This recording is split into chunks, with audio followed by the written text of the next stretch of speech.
সাবধান করে দিয়ে যাই, অনেক সন্তান আছে বাইরে বাইরে ঝগড়া করে মা বাপকে আলাদা করে দেয়, মা বাপকে জুদা করে দেয়, বউয়ের কথা শুই না মা বাপকে আলাদা করে দেয়। এক ভাইয়ের ঘরে সকালবেলা, আরেক ভাইয়ের ঘরে দুপুরবেলা, আরেক ভাইয়ের ঘরে রাত্রবেলা ভাত খায়। কিরে তোমার মা বাপ তো তোমার আলাদা করে মানুষ করে নাই, আব্বা কোনো ভালো খানা খায় নাই, আব্বা দামি কোনো খানা খায় নাই, আব্বার জুতাতে পায়ে দিত, জুতা ক্ষয় হইতে হইতে আব্বার পায়ের গোড়াটা রাস্তার লগে লাগতো, আব্বা নতুন জুতা কিনতো না।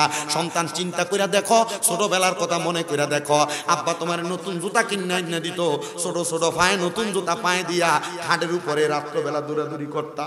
আজকে তুমি লাখ লাখ টাকার মালিক, কিন্তু আব্বাজান অন্ধকার কবরে। আব্বাজান রে 500-1000 টাকা দিয়ে এক জোড়া দামি ব্র্যান্ডের জুতা পরাইতে পারো না। মা জননী কত কষ্ট করে মানুষ করছে, ওই মা একবেলা গুইরা গুইরা ভাত খাওয়া লাগে। সাবধান সাবধান, এমন মা বাবার মনে কষ্ট দিস না রে সন্তান। আম্মাদানের কাপড়টা চিরা ছিল, আম্মাদান কাপড় সুই সুতা দিয়ে সেলাই করে পরছে, আম্মাদান কাপড় রাস্তার মধ্যে 5-10 টাকা বাইন্দা রাখছে, ওই টাকাটা তুমি সন্তানরে দিছে, তুমি সন্তানের টাকা স্কুল মাদ্রাসায় নিয়ে গেছো। আম্মাদান সকালবেলা পানি বাতি খাইছে না, আম্মা রাইখা দিছে আমার পুতের সকালবেলা থেকে দুপুর বেলা আইলে রইদি দিয়া আমার পুতে পানি ভাত খাইলে পুতের কলজাটা ঠান্ডা হইব। সন্তান রে এখন তুমি লাখ লাখ টাকার মালিক, কিন্তু তোমার আম্মারে তোমার আব্বা জানলে তুমি 500 টাকা দিয়ে কিনে একটা কাপড় তোমার মারে পরাইতে পারো না। কি হইব তোর টাকা দিয়া, কি হইব তোর পয়সা দিয়া, টাকা ব্যাংক ব্যালেন্স করতে পারবা, কিন্তু মা বাবার মতো রত্নটারে যদি যত্ন না করো, আল্লাহর কসম আল্লাহর কাছে কোনো জবাব দিতে পারবা না, আল্লাহর কাছে কোনো জবাব দিতে পারবা না, আল্লাহর কাছে কোনো জবাব দিতে পারবা না। যদি কোনো সন্তান ওই মা বাপকে জুদা কইরা থাকো, আলাদা কইরা থাকো, দাও তোমার পাও আমার সামনে দাও, আমি শামিম দাদা জিব্বা দিয়া তোমার পাও পরিষ্কার করে দিব, তবু ওয়াদা করো আর কোনোদিন আম্মা আব্বারে জুদা করবা না। আম্মা আব্বার পাউডির মধ্যে আজকে মাহফিল থেকে যায় ধরবা, ধরে কইবা মা ও আব্বা আল্লাহর মাফ করে দিছি, আব্বা মাফ করে দিছি বলবে না, ততক্ষণ পর্যন্ত মা বাবার পাও ছাইরো না। কারণ মা বাবার মনে কষ্ট দিয়া আমি শামিম দাদা না, পুরা বরুড়া এলাকার বড় আলেম দিয়া ওয়াজ করাইলেও কোনো লাভ হবে না। আম্মা আব্বারে জুদা করতে সাবধান। আজকের মাহফিল কবুল হবে কিনা সভাপতি সাহেব গ্যারান্টি দিবে? কেউ গ্যারান্টি দিতে পারবে না। তবে একটা কথা বইলা যায়, যদি আমি আইডিয়া করে বলছি আপনাদেরকে, আগামী কালকে যদি দেখেন মুগুজির কোন দোকানের মধ্যে কোন বেডা বলতেছে হ্যাঁ শামিম দাদার ওয়াজ শুই না আমার ফুতে আমার পায়ে ধরে মাপ চাইছে, মনে করবেন মাহফিল কবুল। বলে হুজুর কেন? কারণ সন্তান ওয়াদের আমল করছে। যদি দেখেন কোন মা বোন একজন আরেকজনরে কয় হ্যাঁ আমার ফুতে ওয়াজ শুই না যায় আমার পায়ে ধরে মাপ চাইছে, আপনারা বলেন মা বাবার পায়ে ধরলে দাম কইমা যায়? না না, আম্মা আব্বার কদমে পারলে সুমা দিবা। হুজুর কি লাগা? নবীজি হাদিস শরীফের মাধ্যমে জানায়া দেয় মাঝে মাঝে আম্মা আব্বার কদমে চুমা দিবা। আম্মা আব্বার কদমে চুমা দিলে আল্লাহর জান্নাতের চৌকাঠে চুমা দেওয়া সওয়াব পাওয়া যায়। বলে হুজুর সুমা দিব দূরের কথা, দুই ঈদে মা বাবার পায়ে ধরে সালামি আমি করি না, সুমা দিমু কি? না রে সন্তান না, আম্মা আব্বার পায়ে যখন ধরে তুমি সালাম করবা, মা বাপ মনে করবা আমার সন্তান এখন আমার অবাধ্য হইছে না, আমার ফুতে আমার কথা শুই না চলে, আমার ফুতে আমরারে ভালোবাসে। আমি সন্তান এলেমের জোরে কথা বলি না, আম্মা আব্বার অনুসরণ অনুকরণ আম্মা আব্বার কদমে চুমা দেওয়ার কারণে আল্লাহ তাআলা আমারে সম্মানিত বানাইছে।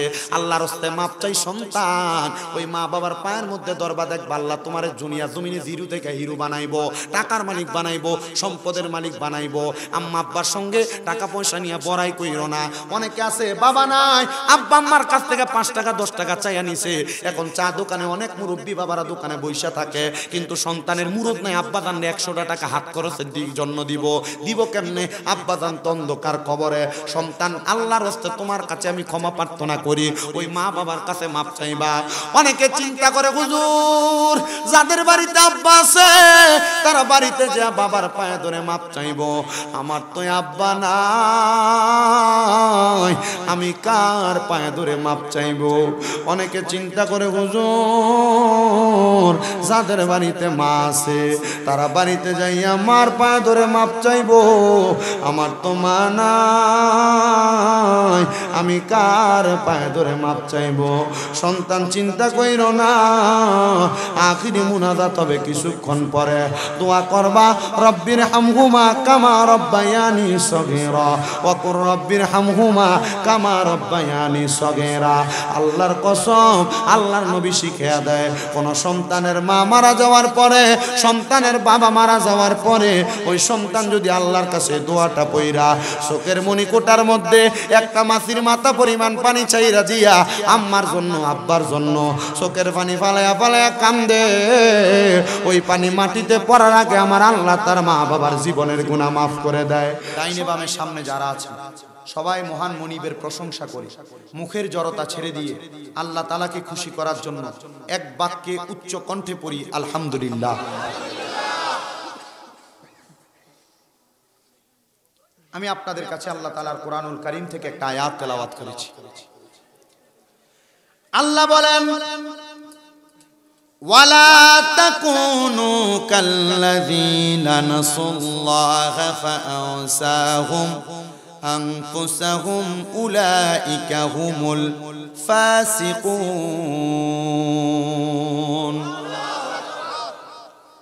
আল্লাহ তাআলার কোরআনুল কারীমের আয়াতের সরল অনুবাদ, আল্লাহ বলেন ওয়ালা তাকুনু, তোমরা তাদের মতো হয়ো না, কাল্লাযীনা যাহারা নাসুল্লাহা ফাআনসাহুম আনফুসাহুম, তারা নিজের কথা নিজেরাই ভুলে গেছে।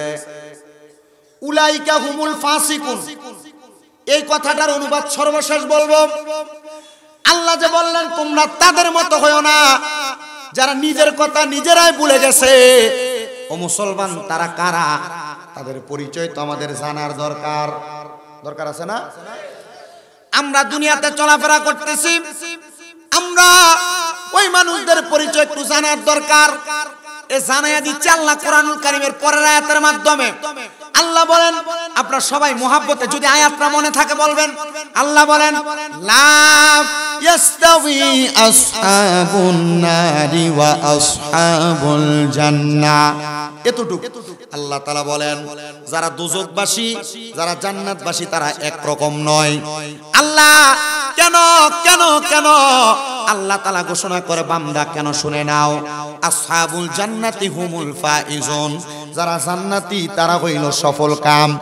এবার আমার আল্লাহ তাআলা জানায়া দেয়, ও জগতের বান্দার দল শুইনা রাখো, আমি তোমাদের কাছে জানায়া দেই কেন জান্নাতি আর জাহান্নামীর এক রকম নয়।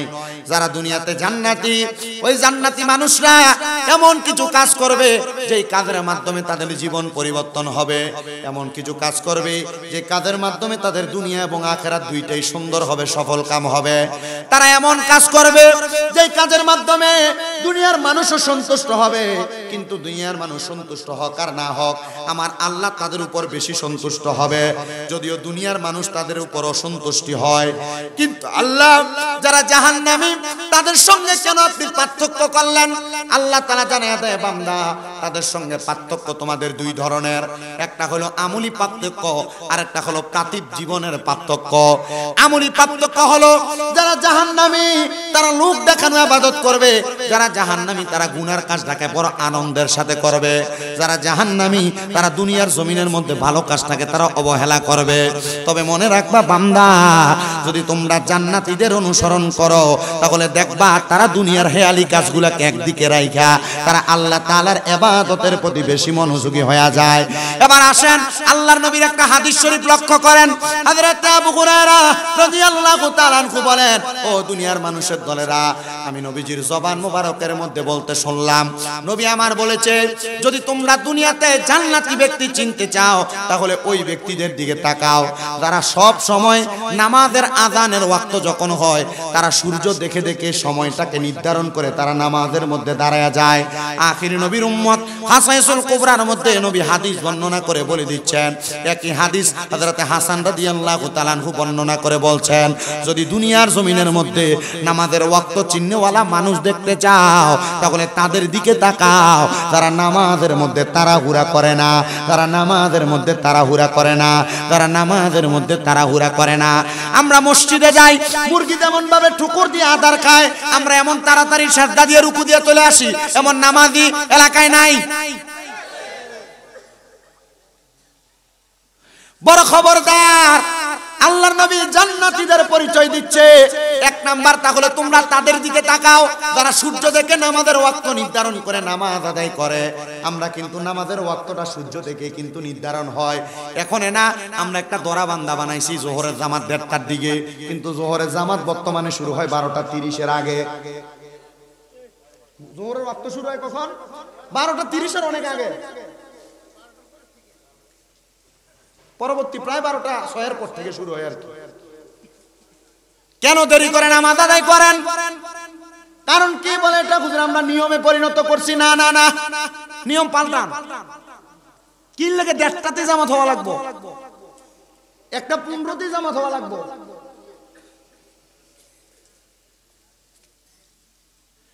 আসেন আরো কিছু কথা আমি আপনাদেরকে বলি। নবী আমার বলে জান্নাতি চিনার দ্বিতীয় উপায়। ইয়া রাসূলুল্লাহ কিভাবে? নবীজি বলছে তারা কখনো তাদের সম্পদ ব্যয় করার সময় হিসাব করে ব্যয় করে না, এরা হলো জান্নাতীদের অন্তর্ভুক্ত। ইয়া রাসূলুল্লাহ কেন? বলে শোনো, আমি রহমতের নবীর কাছে যেই সাহাবায়ে কেরাম আসতেন, ওই সাহাবায়ে কেরাম আমার কাছে থাকা অবস্থায় তারা তাদের সম্পদগুলোকে বেওয়াফাদারি হিসেবে তারা দিয়ে দিতেন। তাদেরকে প্রশ্ন করতাম, হে আমার সাহাবায়ে কেরাম, তোমরা কি তোমাদের পরবর্তী ওয়াক্তের খাবারের কথা চিন্তা করো না? সাহাবায়ে কেরাম আমি নবীর কাছে জবাব দিত, ইয়া রাসূলুল্লাহ এইজন্য আমরা পরবর্তী ওয়াক্তের কথা চিন্তা করি না, কারণ আমরা জানি আমাদের তাওয়াক্কুল তো আল্লাহ, আমাদের তাওয়াক্কুলটা বড় ঠিক আছে। আমরা এক আল্লাহর ইবাদত করি, ওই আল্লাহ চাইলে পরবর্তী ওয়াক্তে আমাদেরকে খাবার নির্ধারণ করে দিবেন, ওই আল্লাহ চাইলে আমাদেরকে উপবাস রাখবেন। এজন্য আমরা আমাদের সম্পদের মায়া করতাম না। আল্লাহর হাবিব সাল্লাল্লাহু আলাইহি সাল্লাম বলে, আমিও এমন তাওয়াক্কুল রাখলাম 7 দিন পর্যন্ত আমার পেট মোবারকের মধ্যে আমি পাথর বেঁধে রেখেছিলাম, কিন্তু মুসলমান আমি পাথর যদিও বাইন্ধা রাখতাম, আমি আমার দরবারে যে হাদিয়া গুনা আসতো আমার সাহাবায়ে কেরামের কাছে বিতরণ করে দিতাম। কিন্তু আমার সাহাবায়ে কেরামরা এই হাদিয়া গুলা নিয়ে তারও খাইতেন না। যদি তাদেরকে একটা খেজুরে দেওয়া হইতো, একটা খেজুরে তারা 4 টুকরা কইরা তাদের সন্তান, তাদের স্ত্রী পুত্র সবাইকে নিয়ে আহার করতেন।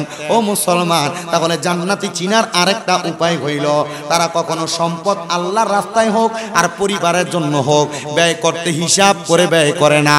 জবানটা খুইলা জোরে কোন আল্লাহু আকবার। এই কথা কেন বললাম শুনেন, আমি নবীজির হাদিস শরীফ পড়ে দেখলাম, মুসনাদে আহমদের হাদিস।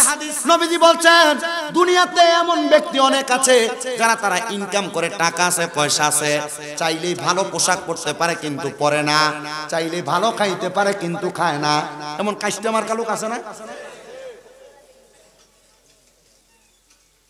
এই কাটা আমরা তিনটা দিয়ে একটা কথা কইতেছি, তিরিতে গেলাম কথা কইও না, না না না দমক না, কথা কোন যাইতো না কেমন? হ্যাঁ তা আবার খুব ভুলো কথা কইনা, তোমরা আরো বড় হন্দা তুমি। তাহলে যারা এখন অনেক ফলা হয়নি চিন্তা করবো, আরে তাহলে তো আমরা আব্বাই দিয়ে আসলে কিপটা আছে, অনেক বেড়াইতে আছে না, টাকা আছে কিন্তু পরিবারের জন্য খরচ করতে চায় না, কিপটামি করে। এ চাইলেই কিন্তু মুরগির গোশত দিয়া ভালো খাইতে পারে কিন্তু খায়। আল্লাহর নবী বলছেন মসজিদের মধ্যে, মাদ্রাসার মধ্যে, বিভিন্ন জায়গায় দান সদকা করার চাইতে কোনো মানুষ যদি তার পরিবারকে ভালো খাওয়ানোর জন্য, ভালো পড়ানোর জন্য টাকা পয়সা খরচ করে, এটা অন্য জায়গায় সদকা করার চাইতে বেশি সওয়াব। পরিবারকে ভালো খাওয়াইবেন, পরিবারকে ভালো পড়াইবেন, এটা জান্নাতীদের লক্ষণ।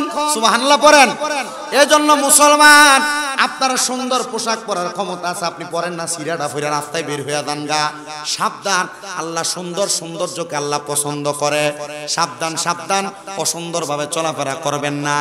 আপনি চেষ্টা করবেন ভালোভাবে সুন্দরভাবে চলাফেরা করার জন্য।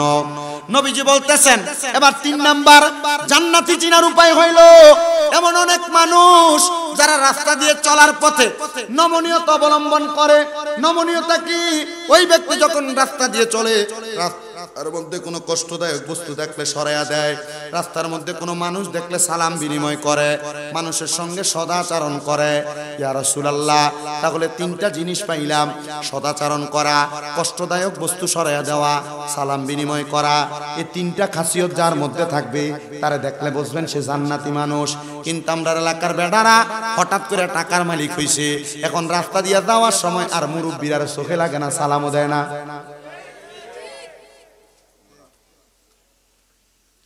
এটা জান্নাতীদের পরিচয় না। আপনি ভালো হন আর খারাপ হন, পয়সাওয়ালা হন আর গরিব হন, যাকে যেখানে দেখবেন ছোট হোক আর বড় হোক, সালাম দেওয়ার দরকার দরকার দরকার। দুই নাম্বার সদ্য ব্যবহার করা। অনেক মানুষ আছে একজন মানুষের সঙ্গে কথা বলার সময় কোনো কথা বালাক হোক আর খারাপ হোক দিয়ে সিলেনি দিয়ে ওঠে, আছে না এমন অনেক? আল্লাহর নবী বলেন ওই মানুষ থেকে তোমরা তোমাদেরকে হেফাজত করো, এটা জান্নাতীদের খাসিয়ত না। এমন বাজে ব্যবহার যারা করে সে চাইলে সুন্দর ব্যবহারের মাধ্যমে সমস্যার সমাধান করতে পারে, কিন্তু সে করে না। এই মানুষগুলোও জান্নাতীদের অন্তর্ভুক্ত হইতে পারবে না।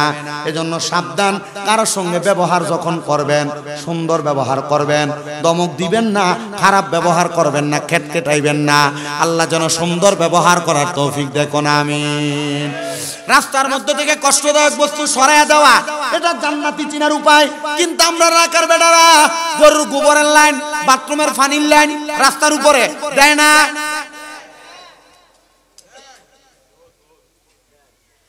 নিজের বাড়ির বেড়ানে ঠেলতে ঠেলতে রাস্তার উপরে এনে দিছে, আসেনি? সাবধান, রাস্তা থেকে কষ্টদায়ক বস্তু সরাইয়া দেওয়া। আপনার বাড়ির গাছের ডাইল যে রয়েছে রাস্তা মানুষের উপরে পড়ে, আপনি কেন এটাকে পরিষ্কার করেন না? এটা আপনি ভালো জানেন। আরে ভাই, আপনি যদি এটা করেন তাহলে আপনি জান্নাতীদের অন্তর্ভুক্ত হয়ে যাবেন। এমন ছোট্ট ছোট্ট কাজের জন্য যদি আপনি জান্নাতীদের অন্তর্ভুক্ত হন, আল্লাহর নবীর হাদিস কি লক্ষ্য করেন না? আল্লাহর নবী কয় আখলিস দীনাকা ইয়াকফিকাল আমালুল কলিল, ঈমানকে খাঁটি করো, অল্প আমল নাজাতের জন্য যথেষ্ট হবে। ঈমান তো খাঁটি নাই, কারণ এর ভিতরে শয়তানি বুদ্ধি, এর ঈমানের ভিতরে দুর্বলতা। ঈমান খাঁটি থাকলে প্রস্রাব পায়খানার পানির লাইনটা রাস্তায় দিত না, গাছের ডাল বাড়ির মধ্যে পড়ে থাকতো না, খাবার দাবার সংসারে যখন বরণ পোষণ দিত সুন্দরভাবে দিত। এজন্য সবার কাছে আমার আবদার, আপনারা যা কিছু করেন না কেন ঈমান পরিপূর্ণ করার জন্য, জান্নাতে যাওয়ার জন্য কাজগুলা করবেন। নবী আমার এবার 4 নাম্বার বলতেছে জান্নাতীদের চিনার উপায় হইল যখনই তারা মরণের কথা শুনবে, কবরের কথা শুনবে, তারা চোখের পানি ফালায়া কান্না করবে। ও মুসলমান, তোমরা কবরের কথা শুই না, মরণের কথা শুই না, চোখের পানিগুলা ফালায়া ফালায়া কান্না করবা। মরণের কথা শুই না, চোখের পানি ফালায়া কানবো দূরের কথা। আমার মনে হয় না মুগুজির মধ্যে পাড়ার মাহফিলের মধ্যে 20-25টা লোক খুঁজা পাওয়া যাবে যারা একবার মরণের কথা স্মরণ করে কান্না করছে। ও মুসলমান, মরার কথা, কবরের কথা স্মরণ করে কান্না করো না। না না না, একটু আফসোস কি তোমার অন্তরে লাগে না? যদি তুমি মনে করো মরণের কথা স্মরণ হইলে তোমার কান্না আসে না, আফসোস হয় না, অন্তরে ভয় লাগে না, কবরের কথা মনে হইলে অন্তরের মধ্যে ভয় লাগে না, কান্না আসে না, তাহলে মনে করবা তোমার দিলটা এখনো শক্ত হয়ে গেছে। দিলটা নরম বানাও, নরম বানাও, দেখবা তুমি জান্নাতে যাওয়া তোমার জন্য সহজ হয়ে যাবে। কারণ যারা মরণের কথা স্মরণ করে কান্দে, কবরের কথা স্মরণ করে কান্দে, তারা নামাজ ছাড়ে না, তারা রোজা ছাড়ে না, তারা দান সদকা ছাড়ে না, তারা কখনো তারার বউরা বাজারে যাইতো দেয় না। আরেক কথা আসলাম আবার, আপনারা যারা স্ত্রীদেরকে বেপরদা ছেড়ে দেন, আছে না? নামাজও পড়েন, মেয়েকে বেপরদা ছেড়ে দেন, নামাজও পড়েন, কবুল হওয়ার আশা করেন, জি না হইব কবুল? আপনি নামাজ পড়তেছেন, আপনার বউ বেপরদা, আপনি নামাজ পড়তেছেন, আপনার স্ত্রী বেপরদা, আপনার মেয়ে বেপরদা। আল্লাহর নবী এই ব্যাপারে বড় সাবধানতা অবলম্বন করাইছেন। নবী আমার কয় জান্নাতে যাওয়ার জন্য অনেক নামাজি ব্যক্তিরা নামাজ পড়বে, কিন্তু তারা নামাজ পড়েও দোজখে যাবে। গত জুমার আগের জুমা আমি বয়ানটা যখন জুমার মধ্যে করার জন্য পড়লাম, আমি অবাক হয়ে গেলাম নবীজির হাদিস শরীফ পড়া। আমি দেখলাম কি রে, তাহলে এই হিসাব যদি আমি যাচাই বাছাই করতে যাই, আমরা এলাকার অনেক নামাজ পড়ি না, হাদিস আবাদ দোজখে যাইব গা।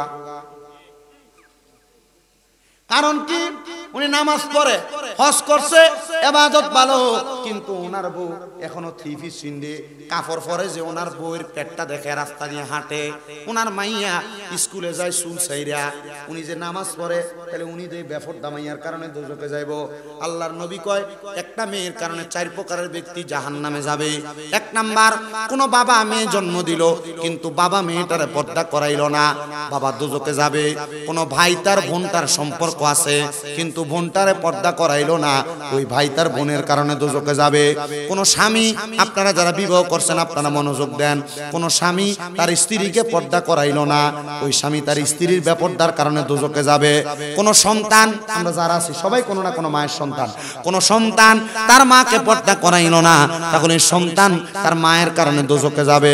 এবার আপনি আপনার বউরে, আপনার মাইয়ারে, আপনার বোন রে, আপনার মারে গায়ে হলুদের অনুষ্ঠানের ভিতরে যাইয়া গায়ে হলুদের মন্দি লাগাইতে দিবেন কি দিবেন না, এটা আপনার সিদ্ধান্ত। দিবেন তো জাহান্নামে যাইবেন, জাহান্নামে যাওয়ার সিদ্ধান্ত যদি আপনি নেন, আমার করার কিছু নাই। দেয় না গায়ে হলুদ, ইসরায়েল না স্যার।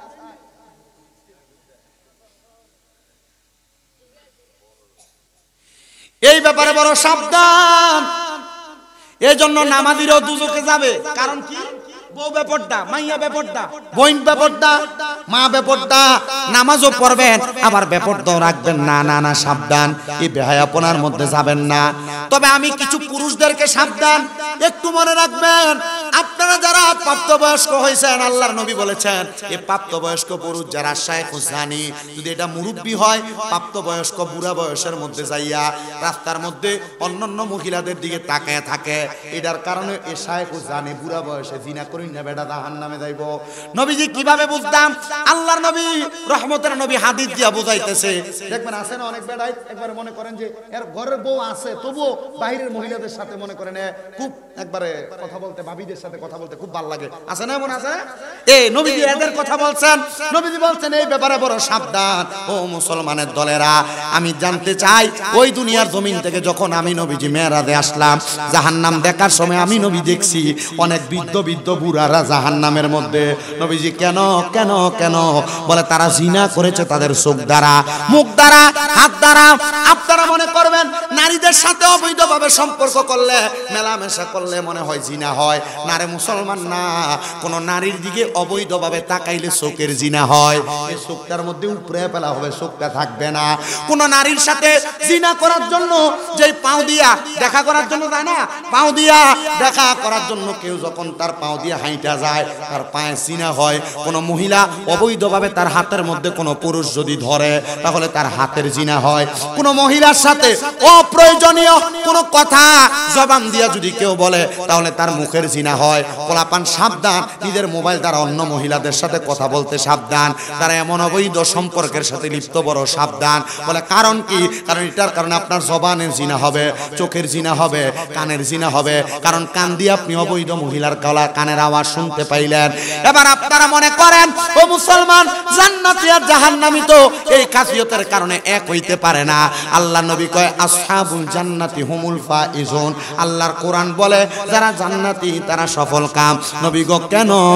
কারণ যারা জান্নাতি তারা দুনিয়াতে উপহার পাইতে পাইতে কবরের মধ্যে যায়। ইয়া রাসূলুল্লাহ কিভাবে? বলে জান্নাত ইন্তেকাল করার আগে আল্লাহ তাআলা রহমতের ফেরেশতা জান্নাতি বান্দার কাছে পাঠিয়ে দেয়। আরে আজরাইল জান্নাতি বান্দার রূহটা কবজ করে না, কবজ করার আগে দুইজন ফেরেশতা জান্নাতি বান্দার সামনে দাঁড়ায়া যায়। আজরাইল যখন রূহ কবজ করে, তখন জান্নাতি বান্দার রূহটা আর আজরাইল নিয়ে যায় না। রূহটা জান্নাতি বান্দার রূহটাকে যাহাব আল ফিদ্দাত, স্বর্ণ এবং রূপার পাত্রের মধ্যে ধারণ কইরা এই জান্নাতি বান্দার রূহটারে সে জায়গায় রাখে। জান্নাতির কাফন দাফন হওয়ার পরে আল্লাহ তাআলার আলমে আরোহার দিকে যখন জান্নাতি বান্দার রূহটা নিয়ে যাওয়া হয়, তখন আলমে আরোহার মধ্যে রূহটা রাখেন না। বলে কেন? কারণ আল্লাহর কোরআন বলে ওয়ালা তাকুলু লিমান ইউকতালু ফি সাবিলিল্লাহি আমওয়াত বাল আহইয়াউ ওয়ালাকিন লা তাশউরুন। আল্লাহ না বলছে যারা আল্লাহর রাস্তায় চলে গেছে এরা মরে না, বালাহিয়াউন, এরা জিন্দা। এদেরকে যারা মৃত বলে ওয়ালাকিন লা তাশউরুন, এরা নির্বোধ, এরা বোকা, এরা বোঝে না। আপনি যদি নামাজি হন, আপনি যদি ভালো কাজ কর্নেওয়ালা হন, আপনি মারা যাওয়ার পরে আপনার রূহটা নেওয়া হবে না, আপনার রূহটা আপনার মাঝে ফিরিয়ে দেওয়া হবে। কারণ ইমানদার যারা, মুমিন বান্দা যারা, তারা মরে না। কারণ তারা দুনিয়ার জমিন থেকে ইন্তেকাল করে বা বিন ফিয়ালের ওজনে স্থানান্তরিত হয়, জায়গা পরিবর্তন করে। করে, মারহাবা বলেন মারহাবা। এরা দুনিয়াতে যেমন সংসার কইরা আনন্দ ফুর্তিতে জীবন কাটায়, এরা কবরে যাওয়ার পরে আল্লাহর ইবাদত কইরা আনন্দ ফুর্তিতে জীবন কাটায়। এজন্য যারা জান্নাতি তারা দুনিয়াতেও আনন্দ পায়, কবরে আনন্দ পায়। ও মুসলমান, এই জন্য দুনিয়াতে চলাফেরা করা অবস্থায় যেন আপনি আনন্দে আরামায়েশে থাকতে পারেন, সেইভাবে চলাফেরা করবেন। শুনেন, আমি আল্লাহর একজন বান্দা হাম্মাদ নামক ওই ব্যক্তির আমি ছোট্ট একটা ওয়াকিয়া কারগুজারি আমি আপনাদেরকে শোনায় দিতে চাই। হযরতে হাম্মাদ নামক ব্যক্তি, উনি আল্লাহ পাকের বড় সাচ্চা পাক্কা বন্ধু, বলক এলাকার মধ্যে বাড়ি। হযরত হাম্মাদ বলতেছে, জগতের মানুষ, আমি হাম্মাদ যখন এলাকার মধ্যে বসবাস করি, আমি আল্লাহ তাআলার ইবাদত একটু বেশি করি, 5 ওয়াক্ত নামাজের পাশাপাশি নফল ইবাদত আমি বেশি করি। এবার আপনারা বলেন, 5 ওয়াক্তের নামাজের পাশাপাশি আরো বাড়তি নামাজ আছে না নাই? বাড়তি নামাজ আছে না? যেমন ফজরের আগে তাহাজ্জুদ আছে, এশরাকের নামাজ, আওয়াবিন নামাজ, চাশতের নামাজ আছে না? নামাজ সালাতুল হাজতের নামাজ, সালাতুল ইস্তেসকার নামাজ, 5 ওয়াক্ত ছাড়া তারা 6 ওয়াক্তের কথা বললাম। আরো আছে এমন অনেক নামাজ আছে না? অনেক নামাজ। হযরত হাম্মাদ রাহমাতুল্লাহ আলাইহি বলেন,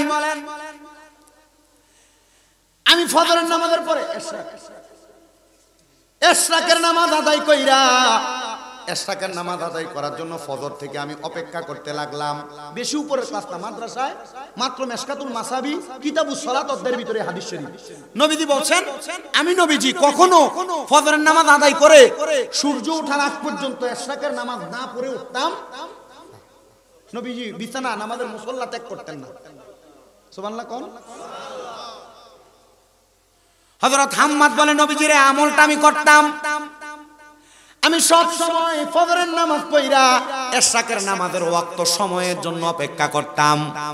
হযরত হাম্মাদ বলেন, আমি যখন অপেক্ষা করতে লাগলাম, ওই দিন আমার শরীরটা বড় ক্লান্ত, পরিশ্রান্ত শরীর নিয়ে আমি এশরাকের নামাজ আর পড়তে পারলাম না। আমি আমার নামাজের মুসল্লাটার মধ্যে ফজরের নামাজের পরে ঘুমায় গেছি। ঘুমানোর পরে হঠাৎ করে আমি দেখতে পাইলাম, আমার চোখের সামনে একটা মানুষ দেখা যায়, যে মানুষটার নাভি থেকে মাথা পর্যন্ত বড় ভালো সুন্দর দেখা যায়, কিন্তু মানুষটার নাভি থেকে পায়ের তালু পর্যন্ত আগুন ধাউ ধাউ করে জ্বলতেছে। জোরে কন্যা জোরে। হযরত হাম্মাদ বলে, এমন অপেক্ষা অবস্থা দেখাম আমি হাম্মাদ বড় হতবিলম্ব হইয়া আমি তার কাছে প্রশ্ন করলাম, কিরে আল্লাহর বান্দা, তোমার কেন এমন অবস্থা যে তোমার শরীরের নাভি থেকে মাথা পর্যন্ত বড় ভালো, নাভি থেকে পায়ের তালু পর্যন্ত আগুন ধাউ ধাউ করে জ্বলতেছে? হাম্মাদ ডাক দিয়া কয়, আমি তারা প্রশ্ন করার সাথে সাথে সে আমাকে জবাব দিয়েছে, হুজুর, আমি দুনিয়ার জমিনের মধ্য থেকে যখন ইন্তেকাল করে কবরে চলে আসি, আমার স্ত্রীর গর্ভের মধ্যে একটা সন্তান ছিল, যে সন্তান কন্যা সন্তান। আমি ইন্তেকাল করার পরে ওই মেয়েটা দুনিয়াতে জন্মগ্রহণ করেছে। তার আগে আমার আরেকটা মেয়ে ছিল, ওই মেয়েটা নামাজি, ওই মেয়েটা রোজাদার, ওই মেয়েটা আমলওয়ালা, ওই মেয়েটা বলো ভালো মেয়ে। হুজুর, আমার ওই মেয়েটা ভালো হওয়ার কারণে আল্লাহ তাআলা আমার একটু অংশ আরামদায়ক বানাইছে, কিন্তু আমার যেই মেয়েটারে আমার স্ত্রীর গর্ভে রেখে আমি ইন্তেকাল করেছি, আমি ইন্তেকাল করার পরে আল্লাহ তাআলা আমার নাভি থেকে পায়ের তালু পর্যন্ত একবারে দাউ দাউ করে আগুন জ্বালাইতেছে।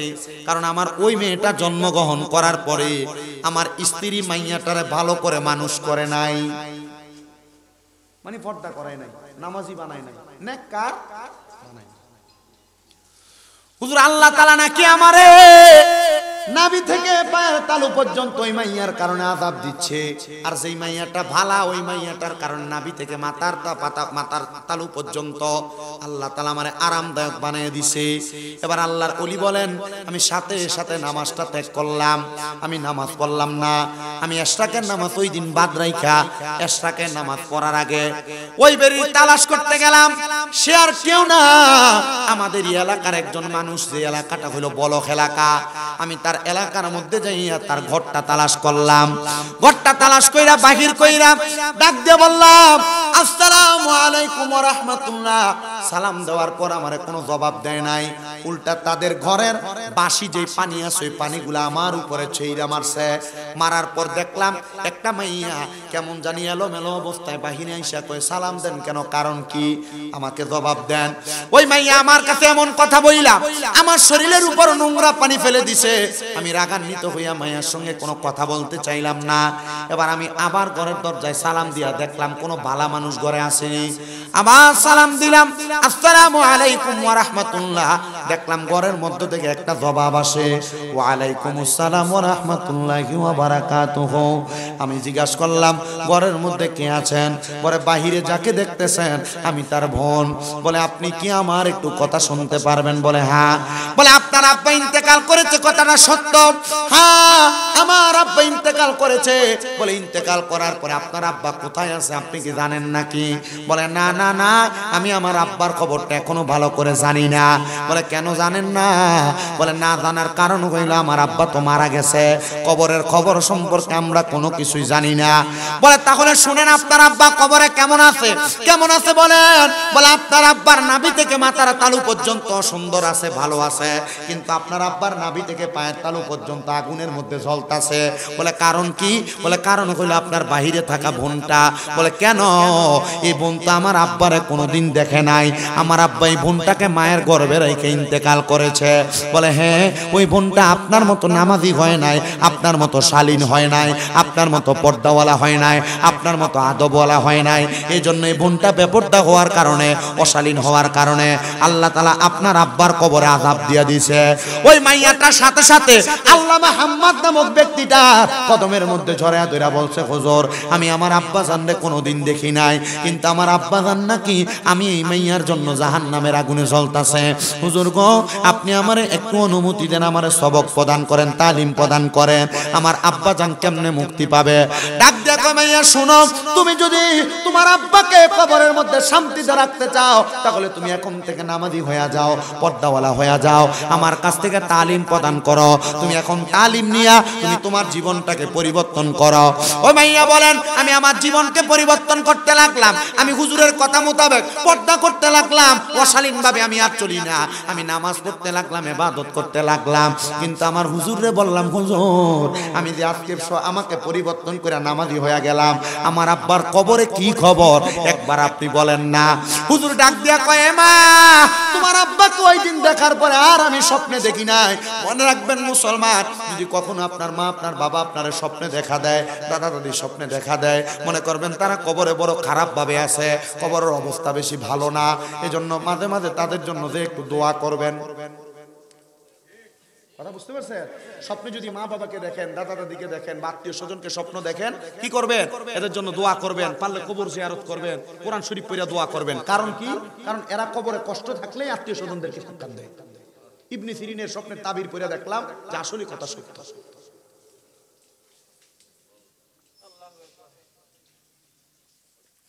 ওই মাইয়া বলে, হুজুর, আমার আব্বা তো এখন আমরারে বললো না, আপনারে বললো, আপনি কি আমার এটা বানায়া বললেন?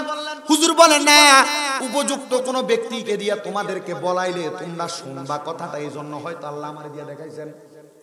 হুজুর ভালো আলেম তো, এই জন্য হুজুর কি দিয়া দেখাইছেন। আপনাদের কি কষ্ট হইতেছে? আমারে রিসিভ দিছে একটা হুজুর, ওই আদম আলাইহিস সালামের সন্তান হাবিল আর কাবিলের ঘটনার ওয়াজটা কইতাম। এটা আমার এই ওয়াজের শেষবর্তী, মানে শেষের, মানে এখন যে ঘটনাটা এটা শেষ হইলে এই ওয়াক্যটা শোনাবো, একটু কষ্ট করে বইয়ে নাম নেবেন। রাজি আছেন না? আব্বা, আমি এই বরুড়া এবছরের শেষ মাহফিল, এবছর গতবার আগের বার বরুড়া মাহফিল করছি 58টা, গতবার করছি 26টা, এবার মনে হয় এবার এই মিললে 7-8টা হইব। আমি মোটামুটি ওই বরুড়ার দিকে আশাটা কমাইয়ে দিচ্ছি। এমন না আই খালি থাকলে দেই, কিন্তু খালি না থাকার কারণে আইতেমও পারি না। কারণ বরুড়া চান্দিনা এলাকার মাহফিলের ডেটটিও 1 মাস আগে, 17 দিন 20 দিন আগে। এখন আমার এটি আগে বুকিং হওয়ার কারণে আমি পারতাছি না। তবু আমি চেষ্টা করি দুই একটা কথা আমার কথার দ্বারা, আমার জবান দ্বারা বইলা দিয়ে যাইতে। যদি আপনারা আমল করিয়া কবরে যাওয়ার পর এই কথাটার আমলের কারণে যদি নাজাত পান, আল্লাহর রাস্তায় আমার যাইতে লইয়া যাই। মানে আমি আমার গুনার কারণে নাজাত পামু কিনা আমি জানি না, তবে আপনারা যদি আমার কথা শুনে যদি নাজাত পান তাহলে আমার একটু আপনারা লগে রাখেন।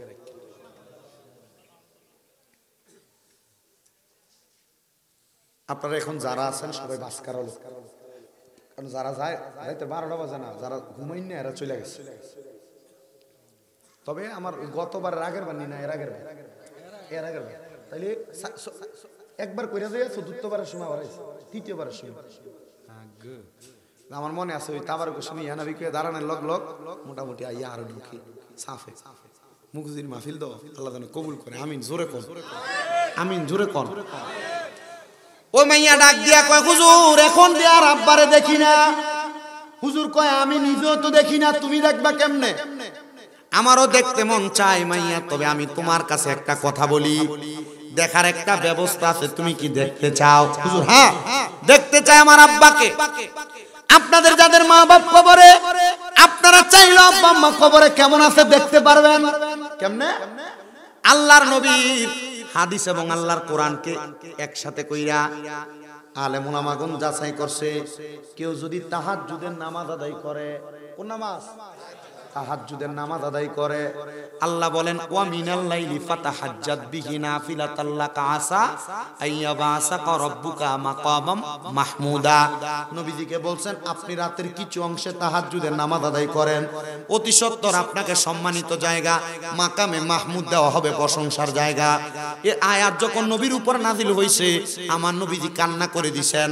আম্মা জান আয়েশা সিদ্দিকা নবীকে প্রশ্ন করছি, ইয়া রাসূলুল্লাহ আজকে আপনার নামাজের সিজদাটা বড় লম্বা, নবীজি কেন আপনি এত লম্বা সিজদা দেন, কারণটা কি বলতে পারবেন? আল্লাহর হাবিব বলে, আয়েশা আল্লাহ বলছে তাহাজ্জুদের নামাজ পড়লে আমারে মাকামে মাহমুদ দিবে। আমি নবী সিজদার মধ্যে যাইয়া কান্দি, আমার আল্লাহ যেন আমার উম্মত তাহাজ্জুদের নামাজ পড়লে আমার উম্মতেরও কিছু দেয়।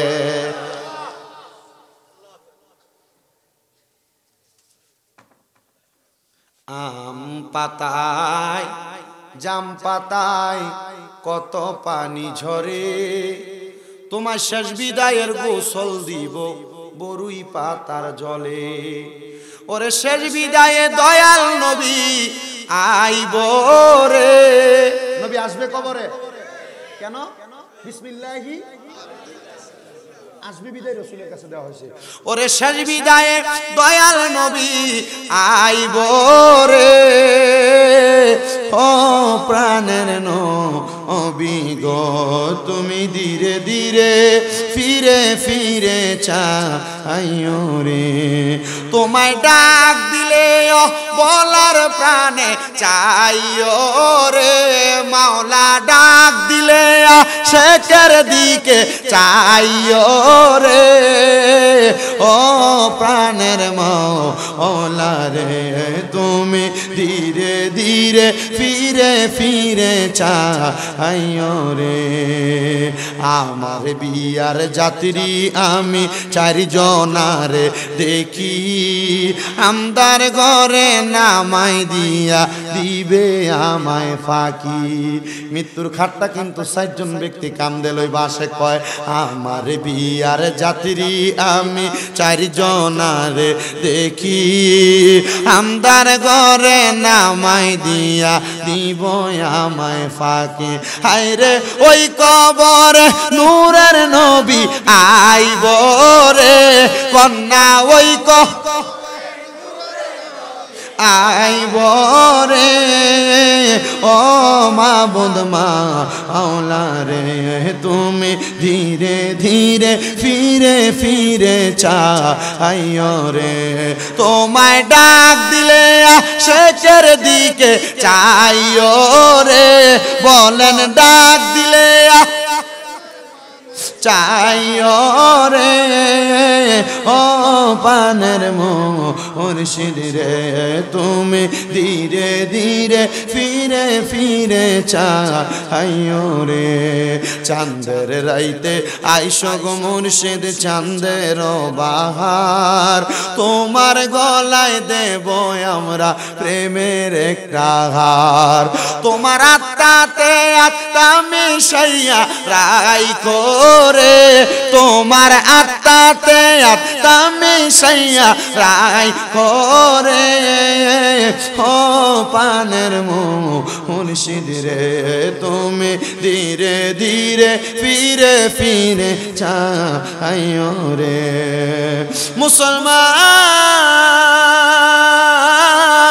ও মুগুজি মধ্যপাড়ার যুবক ও মুগুজি মধ্যপাড়ার পর্দার অন্তরালের আমার মা বোনেরা একটু মনোযোগটা লাগে বয়ানটা শোনার চেষ্টা করো আল্লাহর বান্দা মুহাম্মদ আল্লাহর বান্দা দুনিয়ার জমিনের মধ্যে গুনাহ করতে করতে জীবন বেকার করেছে গুনাহ মাফের কোনো মাধ্যম দেখে না আমি বলবো 5 ওয়াক্ত নামাজের পাশাপাশি তাহাজ্জুদের নামাজ পড়ো আম্মা জান আয়েশা সিদ্দিকারে নবী কয় আমি আল্লাহর কাছে কাঁদছি আল্লাহ যেন আমার উম্মত তাহাজ্জুদ করলে কোনো কিছু দান করে আমার আল্লাহ জিবরাইলের মাধ্যমে জানিয়ে দিয়েছে আমার উম্মত যদি তাহাজ্জুদের নামাজ পড়ে আমি আল্লাহর কাছে কিছু চাই আমি আল্লাহ উম্মতের মনের আশা পূরণ করব ব্যবসা করেন বরকত হয় না তাহাজ্জুদ করেন বরকত পাবেন কামাই রুজিতে বরকত নাই তাহাজ্জুদ করেন বরকত পাবেন আপনি আপনার কঠিন অসুস্থতায় রোগে ভুগতেছেন তাহাজ্জুদ করেন বরকত পাবেন আপনার মাইয়া ভালো জায়গায় বিয়ে দিতে পারেন না তাহাজ্জুদ করেন বরকত পাবেন কঠিন রোগ বিমার থেকে শেফা হয় না তাহাজ্জুদ করেন বরকত পাবেন বিপদ আপদ কাটে না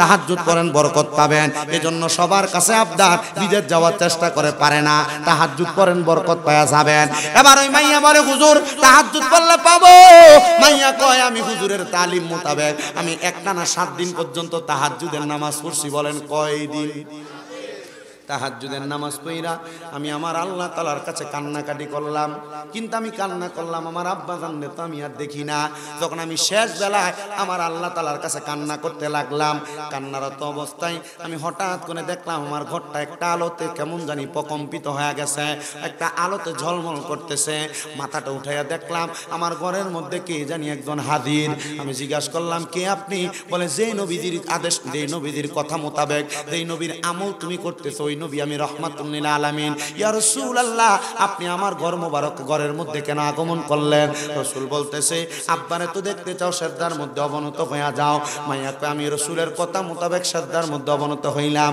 মাইয়াটা কি ভালো আছিল না খারাপ এটা খারাপটা এটা কোনটা বাপের কথা হইনা কি হইছে আব্বা আযাবে আছে শুনে কি হইছে ভালো হইছে এ মাইয়া কয় 3 সপ্তাহ নামাজ পড়ার পরে 5 ওয়াক্ত না তাহাজ্জুদ 3 সপ্তাহ নামাজ পড়ার পরে দেখলাম আমার আব্বাজানকে আমি যখন তাহাজ্জুদ নামাজের সিজদার মধ্যে পড়া রাসূলকে দেখলাম রাসূল বলে আবার সিজদা দাও আমি দেখলাম সুন্দর একটা গালিচাওয়ালা জায়গার মধ্যে আমার আব্বাজান জিজ্ঞাসা করলাম বাবা কেমন আছেন কোন জায়গায় আছেন আমি তাকে দেখলাম আমার আব্বা একবার ডাইনে তাকায় একবার বামে তাকায় একবার সামনে তাকায় একবার পেছনে তাকায় আমি প্রথম বুঝলাম না আমার আব্বা 2 বার তাকাইলেন বুঝলাম না 3 বার তাকানোর পরে দেখলাম আমার আব্বার ডাইন দিকে 70 জন বাম দিকে 70 জন সামনে 70 জন পেছনে 70 জন জিজ্ঞাসা করলাম আব্বা এরা কারা বলে এরা হইল তুমি মাইয়ার তাহাজ্জুদ নামাজের পাহারাদার ও আব্বা কেন বলে এরা আসছে আমি আব্বা গানের কখন কি লাগবে জান্নাতে দেওয়ার জন্য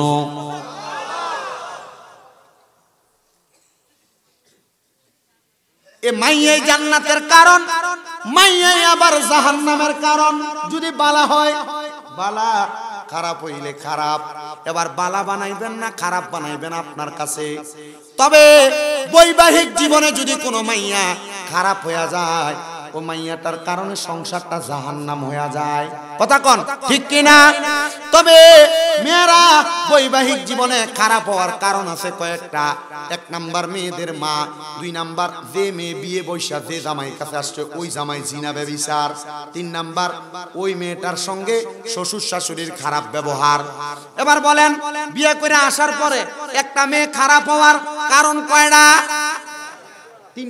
তিনটা কয়টা এক নাম্বার মাইয়ার মা দুই নাম্বার জামাই যদি জিনা করে পরকিয়া করে তিন নাম্বার ওই মাইয়ার শ্বশুর শাশুড়ি বুঝতেছেন কিভাবে আপনারা বুঝেন তবু বলি মাইয়ার মা যদি মাইয়াকে কান পরা দেয় কোন কুবুদ্ধি দেয় ওই মাইয়া মার কথা মোতাবেক জামাইকে আন্ডারে রাখার জন্য বিভিন্ন রকমের বিশৃঙ্খলা তৈরি করে, তখন ওই মাইয়াটার সংসারটা খারাপ হয়ে যায়। আবার অনেক ভালা মাইয়া কোনো ঘরের মধ্যে আইসা ওই ঘরটারে খারাপ তখন বানায় যখন মাইয়া দেখে তার স্বামী অন্য কোনো মহিলার সাথে সম্পৃক্ত, অন্য কোনো মহিলার সঙ্গে কথা বলে, অন্য কোনো মহিলার সঙ্গে পরকিয়া করে।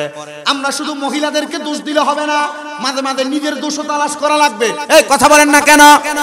আপনি কেমন বেড়া, আপনি আপনার বউয়ের সামনে আপনি আপনার বাবির ফাঁকের প্রশংসা করেন, আরে নিজের বউয়ের তরকারিতে লবণ বেশি কইলো বাবিরটারে খারাপ পেয়ে নিজেরটারে ভালো কইবেন, তখন দেখবেন বউ পরের বার তরকারি রাঁধতে হিসাব করে রানবো। কথা কন না কেন?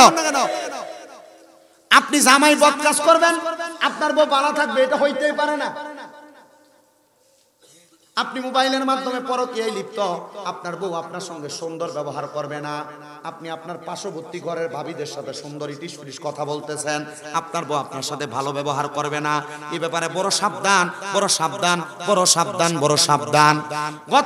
গত পরশুদিনও আমাকে একটা ছেলে কুমিল্লার চান্দিনার আমারে কল দিছে, হুজুর আপনি আমাদের এলাকায় মাহফিল করছেন, আমি বিদেশে আছি হুজুর, আমি বিয়ে কইরা আসার আগে আমার একটা সন্তান দুনিয়াতে জন্ম নিছিল, কিন্তু হুজুর বিদেশে আসছি আমার সন্তান এবং স্ত্রীর জন্য আমি কষ্ট করি, হুজুর আমার বউটা আমার বাচ্চাটাকে ফালাইয়া দিয়ে চলে গেছে, হুজুর বউয়ের জন্য কান্দি না, বিয়া করলে আমার বউ হবে কিন্তু আমার সন্তানের কি হবে? আমার বউকে একটা বার এটা চিন্তা করলো না। আমি বলবো বাবা এটার কারণ অন্য কোনো কিছু না, তুমি যদি তোমার জীবনটাকে সুন্দর করে তোমার স্ত্রীর সঙ্গে সাজাইতে চাও, যদি তোমার কোনো অবৈধ সম্পর্ক অথবা তোমার যদি কোনো খারাপ সম্পর্ক থাকে অথবা চলাফেরার মধ্যে কোনো ডিস্টার্ব থাকে, তুমি এটা পরিবর্তন করো। অনেক মহিলারা স্বামী সিগারেট খাওয়ার কারণে সংসারে অশান্তি তৈরি করে। এ আব্বা সিগারেট খাওয়ানোর মুহের মধ্যে গুয়ের গন্ধ চাইতে বেশি দুর্গন্ধ কয়, এটা আপনারা জানেন কিনা জানি না, আমার এটা নিজের পরীক্ষা করা হয়ে গেছে। আমি একবার মাহফিলে যাওয়ার সময় ওই হবিগঞ্জের বাহুবল এক বেটারে তুলছিলাম, বেটা ক্যামেরা ট্যামেরা করে, তবে আলহামদুলিল্লাহ আমার এনে ক্যামেরাম্যান আমার মনে হয় না যে একটু সিগারেট খাওয়াই না আছে। দেখে এক বেটা আছে কামেল ফাস সবাই কো ওটা প্রাইমারি স্কুলের শিক্ষক, এই যে হুজুর যেটা কামেল ফাস, কিন্তু আইয়া পরে মাহফিলে আইয়া আর কি মোহাব্বত করে আলেমরা ভিডিও করবার লাগে। আরেকটা তো সাংবাদিক বেটা কো কাকা কো আছে, এনে আছে মোটামুটি ইসমাইল। এবার আরেকটা আছে আমার লগে তৌকির, আল্লাহর রহমতে হাতে বিশ্ব আনার কারিগর, দুনিয়ার জমিনের বহুত কিছুতে বাদ দিছে, কিন্তু আলহামদুলিল্লাহ তারা পরিবারের যে কোনো একজন আমার কাছে কইছে হুজুর আপনার ওয়াজে কেউ হেদায়েত অকার না হতে হয়েছে, একটা সিগারেটও খায় না এখন আলহামদুলিল্লাহ। কি দোয়া করেন না কেন? আলহামদুলিল্লাহ কোন জোরে।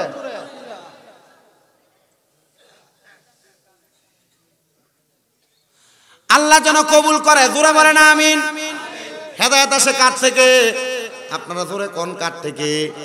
আমি একটা কথা চিন্তা করি, সিগারেট ফুটির মাহফিলে যাওয়ার সময় বেড়াতে গাড়িতে উঠাইছিলাম, আমি আমার ড্রাইভারের সন্দেহ করতাম, ড্রাইভারে কইলাম রে এই অনকালা যেটা আছে এটা না, আবার অনকালাটা ঠিক আছে, আমি এবারে কইলাম ও আপনি সিগারেট খাইছেন, গাড়ি দুইটা আমি খুব সাথে এই ওরা গাড়িতে সিগারেট খেয়ে উঠছ, দুর্গন্ধ হয়ে গেছে গাড়িটা, গুয়ের গন্ধ চাইতে খারাপ। আমার লোক একটি কসম টসম কাটতে গেছে, হুজুর আল্লাহর দয়া আমরা খাইছি না। তারপর আমি বুঝছি নতুন একজন আছে, কাকা আপনি কি সিগারেট খাইছেন? হ্যাঁ হ্যাঁ আর কয় না, মুখ দিয়ে আর হ্যাঁ ক হুজুর ইয়া মুখে আমি আবার স্প্রে করে ফেলছি, ইয়া করছি। এবার ড্রাইভারে তো চিন্তা করতেছে দোষটা তার উপরে করবো, এক হুজুর এক গাড়ি থেকে স্প্রে হয়ে মুখে মারছে, অন হেরগন্ধ থেকে মুখ থেকে আইতাছে, এত দুর্গন্ধ। আমি চিন্তা করি যেগুলো সিগারেট খায় এরা বউদের রাত্রবেলা খাট থেকে লাঠি দিয়ে ফালায় দেয় না, এটা এদের বড় সৌভাগ্য।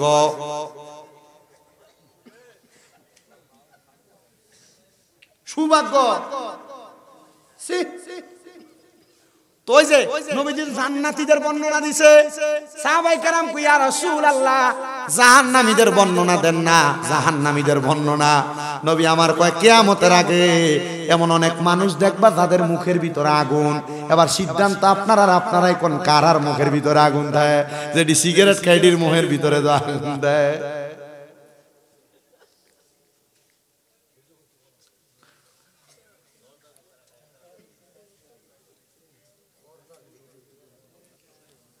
আপনার কষ্ট হইতেছে মোটামুটি আমার যে মূল ওয়াজ যে দুর্ওয়াজ করি এই ওয়াজের সময় শেষ, অন যা করবো বোনাস 18 মিনিট বোনাস চলতেছে।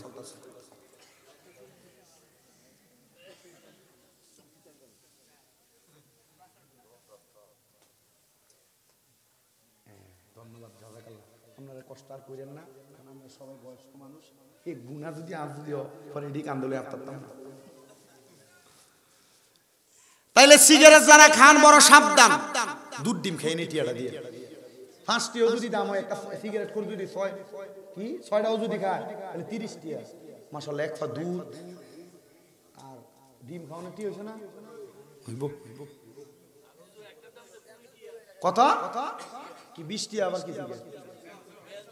আমি লাস্ট 3 টিয়া জানতাম স্টার সিগারেট। বুঝছি শেষ। বাংলাদেশের এক হাদিস সাহেব ধরা গেছে আমরা হজে যাওয়ার সময়। এই হাদিস সাহেবের ব্যাগের ভিতরে জর্দার ডিব্বা বড় বড় আর সিগারেটের আর বিড়ির প্যাকেট।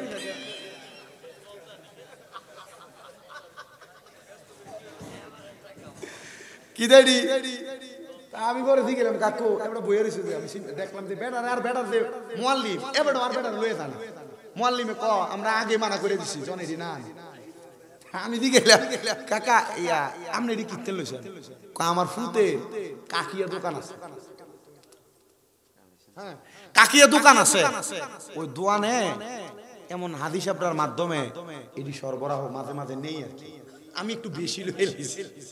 আচ্ছা কোন যে হাদিস সাহেবরা এটি সরবরাহ করে এখানে নিয়ে দেয়, আচ্ছা এটির অবস্থা কি হইব? কি আর হাউস হইব? কেন হাউস?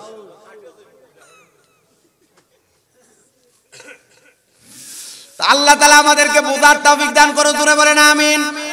তাহলে একটা সংসারে মেয়েরা যদি অশান্তির কারণ হয়, কয় কারণে? 1 নাম্বার মেয়ের মা, বললাম আপনাদেরকে। 2 নাম্বার মেয়ের জামাই। আপনার বউ যে সংসারে অশান্তি করতেছে, এই অশান্তির কোনো কারণের মধ্যে আপনি জামাই পড়েন কিনা আপনি আগে দেখবেন। সিগারেট খান কিনা দেখবেন। অন্য কোনো মহিলার সঙ্গে অবৈধ সম্পর্ক আছে কিনা দেখবেন। আপনার সংসার চালানোর দিক দিয়ে কোনো অবহেলা আছে কিনা দেখবেন। যদি এমন কোনো অবহেলা থাকে মনে করবেন আপনি এটার জন্য দায়ী। আর 3 নাম্বার কারণ হইল, কোন মেয়েদেরকে যদি তার শ্বশুর শাশুড়ি মাইয়ার নজরে না দেখে তখন অশান্তি তৈরি হয়। কথা বুঝছেন? আপনি আপনার বাড়িতে একটা মেয়ে বিয়ে করে আনছেন, আপনি চান আপনার মেয়েটা তার শ্বশুর বাড়িতে যাইয়া ভালো থাকুক, শান্তিতে থাকুক, কাজ কম করুক, কিন্তু ফুতের বোর্ডারে আপনি রং ফিরা বদুল্লার মতো খাড়ান। কি আজব নিয়ম। এজন্য পৃথিবীতে যখন হত্যাকাণ্ড হয়েছিল এটার কারণ ছিল মেয়েরা। কারণ ছিল কারা? মেয়েদেরকে আমি অবহেলা করছি না, মেয়েরা সম্মানিত। ইসলাম তাদেরকে যথেষ্ট মর্যাদা দিয়েছে। বলে হুজুর কেমনে হত্যাকাণ্ডটা হয়েছে একটু বলেন না। আল্লাহ তাআলা পৃথিবীতে যখন হযরত আদম আলাইহিস সালাতু ওয়াস সালাম রে পাঠাইছে, আদম আলাইহিস সালাতু ওয়াস সালাম এবং মা হাওয়া আলাইহিস সালাতু ওয়াস সালাম যখন দুনিয়াতে মিলিত হইছেন, আল্লাহ তাআলা মানব জাতিকে বৃদ্ধি করার জন্য আদম নবীর স্ত্রী আমাদের মা হযরত হাওয়া আলাইহিস সালাতু ওয়াস সালামের গর্ভ থেকে যখন সন্তান জন্ম দেয়াইতেন, জোড়ায় জোড়ায় যমজ সন্তান জন্ম দেয়াইতেন। সুবহানাল্লাহ কোন। তো যদি কারোর যমজ সন্তান হয়, আদম নবীর সুন্নাত না হাওয়ার সুন্নাত আদায় হবে। মারহাবা পড়েন। হযরত আদম আলাইহিস সালাতু ওয়াস সালামের প্রথম সন্তান, এই প্রথম 2 সন্তান, একজনের নাম হাবিল আর একজনের নাম হলো না কাবিল, দ্বিতীয়বার সন্তান। হাবিলের সাথে একটা বোন জন্ম নিছে, জোড়ায় জোড়ায় যখন সন্তান হইতো, একটা ফুল হইতো, একটা মাইয়া হইতো। মারহাবা পড়েন না। আদম আলাইহিস সালাতু ওয়াস সালামের সন্তান একটা ছেলে একটা মেয়ে, জোড়ায় জোড়ায় আগমন করতেন। হযরত আদম আলাইহিস সালাতু ওয়াস সালামের প্রথম সন্তানের নাম হাবিল এবং মেয়েটার নাম আকলিমা। দ্বিতীয় সন্তানের নাম হলো কাবিল এবং মেয়েটার নাম হলো হান্না। এই 4 জন তবুও পরবর্তীতে জোড়ায় জোড়ায় আগমন করেছে সন্তান। এই হাবিল এবং কাবিল আল্লাহ তাআলার আদেশ ছিল, আদম নবী আপনি আপনার সন্তানদের মাঝে, আপনি অনেক সন্তানদের মাঝে প্রথম মেয়েটার সাথে দ্বিতীয় ছেলেটার বিয়া, দ্বিতীয় ছেলেটার সাথে প্রথম মেয়েটার বিয়ে এভাবে করান। বিয়েটা এভাবে করেন। আদম আলাইহিস সালাতু ওয়াস সালাম এদের জন্য বিবাহের ইন্তজাম করছে, কিন্তু প্রথম ভাই তাকায় দেখলেন আদম আলাইহিস সালাতু ওয়াস সালামের ছেলে কাবিলের সাথে যে মেয়েটা আগমন করেছিল, ওই মেয়েটা একটু গায়ের বর্ণ ছিল শ্যামলা বর্ণের, কালো বর্ণের, কিন্তু হযরত আকলিমা নামক যে মেয়েটা আগমন করছে মেয়েটার চেহারা বড় সুন্দর। চেহারা কি সুন্দর। এখন আল্লাহ তো আইন করছে প্রথম ছেলেটার সাথে দ্বিতীয় মেয়েটা, দ্বিতীয় ছেলেটার সাথে প্রথম মেয়েটার বিয়া দিয়া দিবেন। এটা কিন্তু এখন জায়েজ নাই, সাবধান। এটা আদম আলাইহিস সালামের যুগের কথা বলতেছি। আল্লাহ তাআলার আদেশ মোতাবেক আদম আলাইহিস সালাম সুন্দর বিয়ার ইন্তজাম করলেন, কিন্তু ওই ভাই দুইটার মধ্যে বড় দ্বন্দ্ব। কারণ কি? কারণ যে ভাই কাবিল উনি চায় না উনি ওনার কালো বোনটাকে বিয়ে করতে, আর একটা ভাই যেটা সুন্দর উনি চায় না কালো বোনটা বিয়ে করতে, উনি চায় সুন্দরটারে করতে। এখন এটার মাঝে দুই ভাইয়ের মাঝে বড় দ্বন্দ্ব। আল্লাহ তাআলা আদেশ করে দিয়েছেন দুই ভাইয়ের কাছে, তোমরা তাড়াতাড়ি আল্লাহর রাস্তার মধ্যে কোরবানি করো। ওই যে কোরবানির ওয়াজ এখানে চলে আসে, কোরবানি করো, কিন্তু দ্বন্দ্বটা কার লইয়া? বেড়া না বেডি লইয়া? মহিলা লইয়া দ্বন্দ্ব। কুরবানি করো, যার কুরবানি কবুল করা হবে ওই ব্যক্তিটা দুনিয়ার জমিনের মধ্যে থাকা অবস্থায় ওই ব্যক্তিটা দুনিয়ার জমিনের মধ্যে সবচাইতে সফল কাম হবে এবং ওই সুন্দর বোনটাকে বিয়ে করবে। মুসলমান ও নবীর উম্মতের দলেরা, এবার যখন আল্লাহ তাআলার দরবারে যখন দুইটা দুইটা করে দুম্বা কোরবানি করা হয়, এগুলা কাইটা দুইটা পাহাড়ের উপর যখন রেখে দেওয়া হইল, এই দুইটা পাহাড়ের মধ্যে রেখে দেওয়ার কারণে আল্লাহ তাআলার উপর থেকে আসমান থেকে ঠাড়া যেমন মারে এমন আগুনের ঝিলিকা ইসা একটারে জ্বালায়া দিছে। মানে যেটারে জ্বালাইছে এটা আল্লাহ কবুল করছে, যেটা জ্বালায় নাই এটারে কবুল করে নাই। এটা করার কারণে এবার যে ভাই এটা কবুল করছে ওই ভাই তো সুন্দরটাকে বিবাহ করবে। এবার চিন্তা করলেন সুন্দরটাকে বিবাহ করতে তাকে দেওয়া যাবে না। এবার ওই এক ভাই আরেক ভাইকে যখন হত্যা করলেন, এই জায়গার ভিতরে যখন আল্লাহ কবুল করে নিছে তবু আর মানে না বিচার, হত্যা করে ফেলছে একজন আরেকজন ভাইকে। হত্যা করার কারণে এই পৃথিবীতে প্রথম হত্যাকাণ্ড তখন থেকে চালু হয়েছে। ওই হত্যাকাণ্ডের পরে এরা দুনিয়ার জমিনের মধ্যে যে মানুষ আপনারা মারি দেন ওইখান থেকে কিন্তু জারি হয়েছে এই হত্যাকাণ্ড। পৃথিবীতে রক্ত হানাহানির কারণে বড় খারাপ অবস্থা থাকার কারণে তখন এক ভাইয়ের লাশটা পড়ে থাকছে, আল্লাহ তাআলা কুদরতি ভাবে কাক নাজিল করছে আসমান থেকে। কাক, ওই কাকটা নাজিল হইয়া চিল পাখি নাজিল হইয়া তাদের পাও দ্বারা ঢাকনা দিয়া একজন ভাইয়ের লাশটাকে দাফন করে ফেলাইছেন। মুসলমান, অনেক লম্বা ঘটনা, বেশি লম্বা আমি করতে চাই না, শুধু এতটুকু বুঝাইতে চাই নারীটাকে ভালোভাবে রাখেন। আপনার ঘরের বউ হোক, আপনার মা হোক, আপনার স্ত্রী হোক, আপনার বোন হোক, ঠিকভাবে রাখলে এটার থেকে আপনি ঠিক জিনিস আশা করবেন, খারাপভাবে রাখলে আপনি খারাপ জিনিস আশা করবেন। শুধু মহিলাদেরকে দোষ দিলে চলবে না। মা বোন ভালো, মা বোন ভালো, মা বোন ভালো। পুরুষদের জন্য আল্লাহ তাআলা মহিলাদের কাছে শান্তির জায়গা রেখেছেন। এত শান্তি আপনি দুনিয়ার কোথায় গেলে পাবেন না। আপনি আপনার স্ত্রীর কাছে যে প্রশান্তি অনুভব করবেন, তবুও আপনি এই প্রশান্তি অনুভব করার পরে আবার পরের দিন সকালবেলা বিড়ির ঘুমমুর করে খিচ্ছালান কি? আল্লাহ তাআলা জান্নাতের মজা, জান্নাতের স্বাদ আপনার স্ত্রীর মাঝে আপনার দিয়ে দিয়েছে, অস্বীকার করতে পারবেন? আমি বুঝি না, সামান্য বিষয় নিয়ে কে সময় কেমন ঘুরুম করে খিচ্ছালা।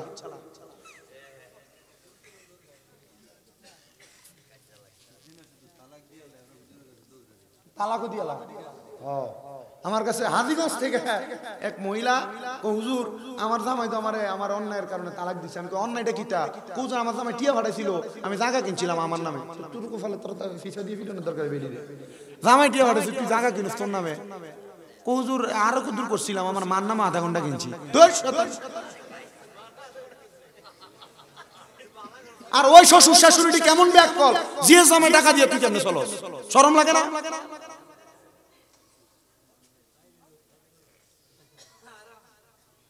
হারাম না, আরামে, কিন্তু এটা করে না কেমনে? বেড়ার অনুমতি ছাড়া বেড়াটা কেমনে খরচ করে? কি এর গা একবারে হাক্কা সোয়াব ভান্ডারি। অনেক সংসার নষ্ট হয়েছে মেয়ের জামাই প্রবাসে থাকার কারণে। তাদের টাকা পয়সা, তাদের স্বামী নষ্ট করা, তাদের স্ত্রী নষ্ট করার কারণে আমারে মাঝে মাঝে অনেক প্রবাসী ভাইরা বিদেশ থেকে ফোন করে বিচার দেয়। মাঝে মাঝে অনেক প্রবাসী ভাইরা কয় হুজুর বেরিয়েতের হেদায়েতের লেগে ওয়াজ কইরেন। আমি বলবো হে পর্দার অন্তরালের মা বোনেরা, আপনার স্বামী বিদেশের বাড়িতে কষ্ট কইরা মাথার ঘাম পায়ে ফালাইয়া টাকা ইনকাম করে, আপনি আপনার প্রবাসী স্বামীর টাকা দিয়ে নষ্ট করেন। আপনার জামাইয়ের টাকা দিয়ে আপনি আপনার বাইরে আপনি মোবাইল ফোন কিনা দেন, আপনার জামাইয়ের টাকা দিয়া মারে বইনে ডাক্তার দেখান, আপনার জামাইয়ের টাকা দিয়া আনন্দ আয়েশ কইরা বেড়ান, মানুষেরও খাবান। না না না, আল্লাহর কসম, আমি যখন সৌদি আরবে গেলাম হজ করার জন্য, ওইখান থেকে আমি যখন গেলাম বদরের প্রান্তরে আমার একজন দোস্তর সাথে দেখা হয়েছে, তার নাম আলী আসগর। আমরারে ভালো কইরা সুন্দর কইরা খাওয়াইছে। এরপরে আমি আসার পরে রাস্তায় দেখছি বাংলাদেশি 5 জন প্রবাসী মুরাদনগরে বাড়ি, তারা রাস্তার পাশে কাগজ বিছাইয়া বিছাইয়া ভাত খাইতেছে রাস্তার পাশে। ওই প্রবাসীদের টাকা যদি কেউ মাইরা খায়, ওই প্রবাসীদের টাকা যদি কেউ জুলুম করে খায়, আল্লাহর কসম প্রবাসীদের টাকা মাইরা খাওয়ার কারণে আপনি আল্লাহর কাছে জবাব দিতে পারবেন না। কারণ প্রবাসীরা নিজের রক্তরে পানি বানাইয়া টাকা কামাই করে। শুধু প্রবাসী না, বাংলাদেশের কোনো মানুষের টাকা আপনি হাওলাত নিয়ে দিতেছেন না, বাংলাদেশের কোনো মানুষের টাকা জুলুম করে খাইতেছেন, অন্যায়ভাবে খাইতেছেন। এটার জন্য আল্লাহর কাছে জবাব দেওয়া লাগবে কি লাগবে না? এজন্য সাবধান, মানুষের টাকা মাইরা খাইতে বড় সাবধান, মানুষের টাকা নষ্ট করতে সাবধান। প্রবাসীদের স্ত্রী যারা শুনতেছো, তোমাদের পায়ের মধ্যে হাত দিয়ে বলি, ও প্রবাসীর স্ত্রীরা, তোমার স্বামী বড় কষ্ট করে বিদেশ থেকে টাকা পাঠায়, তোমার স্বামীর টাকা বেহুদা জায়গার মধ্যে নষ্ট করো না। তোমার স্বামীর টাকা বাবার বাড়িতে 1-2 টাকা দিতেও বড় সাবধানতা অবলম্বন করে দিও। কারণ জামাই রক্ত পানি করে, মাথার ঘাম পায়ে ফালায়। এই জামাইয়ের টাকা যদি বাবার বাড়িতে পাচার করে দাও, বাইকে দিয়া দাও, বোনকে দিয়া দাও, এই টাকা দেওয়ার কারণে তোমার স্বামী যদিও না জানে, এটার জন্য তোমার স্বামীর কাছে কবরের মধ্যে তুমি জবাব দেওয়া লাগবে, জবাব দেওয়া লাগবে, জবাব দেওয়া লাগবে। অনেক প্রবাসীরা যেহেতু বিচার দেয়, ওদের উদ্দেশ্য ওয়াজা করে দিলাম। তো যেই জায়গার মধ্যে ওয়াজ, আমি আপনাদেরকে বলবো, আপনারা দুনিয়াতে যা করেন আর না করেন, মহিলাদেরকে একটু ভালো নজরে তাকাইয়েন, বাজে নজরে তাকাইয়েন না। এদের উপর আপনি একটু সন্তুষ্ট থাকেন, কারণ আল্লাহ তাআলা জান্নাতের শান্তি আপনাকে আপনার স্ত্রীর কাছে দিছে। এবার আসেন ওই মাইয়াটার কথাটা শেষ করে দেই। মাইয়া তার আব্বারে ভালো জায়গায় দেখছে না খারাপ জায়গায়? বালা জায়গায় দেখছে। মাইয়া কয়, আব্বা, ও আমার মা, শোনো, তুমি যে তাহাজ্জুদ নামাজ পড়ছো, 5 ওয়াক্ত নামাজ পড়ার কারণে আল্লাহ তাআলা আমার সামনে পেছনে রহমতের ফেরেশতাটা নির্ধারণ করে দিছে। এ মা, তুমি আল্লাহ তাআলার কাছে দোয়া করবা, আল্লাহ তাআলা যেন আমি আব্বা জানরে জান্নাতের সুন্দর জায়গাগুলো দেখায়, জান্নাতের সুন্দর জায়গাগুলোতে রাখে। মাইয়ার মা একই জায়গার মধ্যে স্বপ্নের মধ্যে একই জিনিস দেখার কারণে মাইয়ার মা কয়, আম্মা, তোর আব্বার জন্য যেমন দোয়া করছস, আমার জন্য তেমন দোয়া কইরো। আমি জানি আজকের মাহফিলের মধ্যে অনেক সন্তান বসছেন, আপনাদের মা নাই, আপনাদের বাবা নাই, আম্মা আব্বার জন্য আখিরি মুনাজাতের মধ্যে খাস করে করে দোয়া করবেন। তবে আরেকটু সাবধান করে দিয়ে যাই, অনেক সন্তান আছে বাইরে বাইরে ঝগড়া করে মা বাপকে আলাদা করে দেয়, মা বাপকে জুদা করে দেয়, বউয়ের কথা শুই না মা বাপকে আলাদা করে দেয়। এক ভাইয়ের করে সকালবেলা, আরেক ভাইয়ের করে দুপুরবেলা, আরেক ভাইয়ের করে রাত্রবেলা ভাত খায়। কিরে, তোমার মা বাপ তো তোমার আলাদা করে মানুষ করে নাই, আব্বা কোনো ভালো খানা খায় নাই, আব্বা দামি কোনো খানা খায় নাই, আব্বার জুতা যে পায়ে দিত, জুতা ক্ষয় হইতে হইতে আব্বার পায়ের গোড়াটা রাস্তার লগে লাগতো, আব্বা নতুন জুতা কিনতো না। সন্তান চিন্তা কইরা দেখো, ছোটবেলার কথা মনে কইরা দেখো, আব্বা তোমার নতুন জুতা কিনে দিত, ছোট ছোট পায়ে নতুন জুতা পায়ে দিয়া খাটের উপরে রাত্রবেলা দৌড়াদৌড়ি করতা। আজকে তুমি লাখ লাখ টাকার মালিক, কিন্তু আব্বা জান অন্ধকার কবরে। আব্বা জান রে 500-1000 টাকা দিয়ে এক জোড়া দামি ব্র্যান্ডের জুতা পরাইতে পারো না। মা জননী কত কষ্ট করে মানুষ করছে, ওই মা একবেলা গুইরা গুইরা ভাত খাওয়া লাগে। সাবধান সাবধান, এমন মা বাবার মনে কষ্ট দিস না রে সন্তান। আম্মাদানের কাপড়টা চিরা ছিল, আম্মাদান কাপড় সুই সুতা দিয়ে সেলাই করে পরছে, আম্মাদান কাপড় রাস্তার মধ্যে 5-10 টাকা বাইন্দা রাখছে, ওই টাকাটা তুমি সন্তানরে দিছে, তুমি সন্তানের টাকা স্কুল মাদ্রাসায় নিয়ে গেছো। আম্মাদান সকালবেলা পানি বাতি খাইছে না, আম্মা রাইখা দিছে আমার পুতের সকালবেলা থেকে দুপুরবেলা আইলে রইদি দিয়া, আমার পুতে পানি ভাত খাইলে পুতের কলজাটা ঠান্ডা হইব। সন্তান রে, এখন তুমি লাখ লাখ টাকার মালিক, কিন্তু তোমার আম্মারে, তোমার আব্বা জান রে, তুমি 500 টাকা দিয়ে কিনে একটা কাপড় তোমার মারে পরাইতে পারো না। কি হইব তোর টাকা দিয়া, কি হইব তোর পয়সা দিয়া? টাকা ব্যাংক ব্যালেন্স করতে পারবা, কিন্তু মা বাবার মতো রত্নটারে যদি যত্ন না করো, আল্লাহর কসম আল্লাহর কাছে কোনো জবাব দিতে পারবা না, আল্লাহর কাছে কোনো জবাব দিতে পারবা না, আল্লাহর কাছে কোনো জবাব দিতে পারবা না। যদি কোনো সন্তান ওই মা বাপকে জুদা কইরা থাকো, আলাদা কইরা থাকো, দাও তোমার পাও আমার সামনে দাও, আমি শামিম রে দাদা জিব্বা দিয়া তোমার পাও পরিষ্কার করে দিব, তবু ওয়াদা করো আর কোনোদিন আম্মা আব্বার জুদা করবা না। আম্মা আব্বার পাউডির মধ্যে আজকে মাহফিল থেকে যায় ধরবা, ধরে কইবা মা ও আব্বা আল্লাহর মাফ করে দিছি, আব্বা মাফ করে দিছি বলবে না। ততক্ষণ পর্যন্ত মা বাবার পাও ছাইরো না, কারণ মা বাবার মনে কষ্ট দিয়া আমি শামীম দাদা না পুরা বরুড়া এলাকার বড় আলেম দিয়া ওয়াজ করাইলো কোনো লাভ হবে না। আম্মা আব্বার জুদা করতে সাবধান। আজকের মাহফিল কবুল হবে কিনা সভাপতি সাহেব গ্যারান্টি দিবে? কেউ গ্যারান্টি দিতে পারবে না। তবে একটা কথা বইলা যায়, যদি আমি আইডিয়া করে বলছি আপনাদেরকে, আগামী কালকে যদি দেখেন মুগুজির কোন দোকানের মধ্যে কোন বেড়া বলতেছে হ্যাঁ শামীম দাদার ওয়াজ শুইনা আমার ফুতে আমার পায়ে ধরে মাপ চাইছে, মনে করবেন মাহফিল কবুল। বলে হুজুর কেন? কারণ সন্তান ওয়াদের আমল করছে। যদি দেখেন কোন মা বোন একজন আরেকজনকে কয় হ্যাঁ আমার ফুতে ওয়াজ শুইনা যায় আমার পায়ে ধরে মাপ চাইছে, আপনারা বলেন মা বাবার পায়ে ধরলে দাম কইমা যায়? না না, আম্মা আব্বার কদমে পারলে সুমা দিবা। হুজুর কি লাগা? নবীজি হাদিস শরীফের মাধ্যমে জানায়া দেয় মাঝে মাঝে আম্মা আব্বার কদমে চুমা দিবা। আম্মা আব্বার কদমে চুমা দিলে আল্লাহর জান্নাতের চৌকাঠে চুমা দেওয়া সওয়াব পাওয়া যায়। বলে হুজুর সুমা দিব দূরের কথা, দুই ঈদে মা বাবার পায়ে ধরে সালামি আমি করি না, সুমা দিমু কি? না রে সন্তান না, আম্মা আব্বার পায়ে যখন ধরে তুমি সালাম করবা মা বাপ মনে করবা আমার সন্তান এখন আমার অবাধ্য হইছে না, আমার ফুতে আমার কথা শুই না চলে, আমার ফুতে আমরারে ভালোবাসে। আমি সন্তান এলেমের জোরে কথা বলি না, আম্মা আব্বার অনুসরণ অনুকরণ আম্মা আব্বার কদমে চুমা দেওয়ার কারণে আল্লাহ তাআলা আমারে সম্মানিত বানাইছে।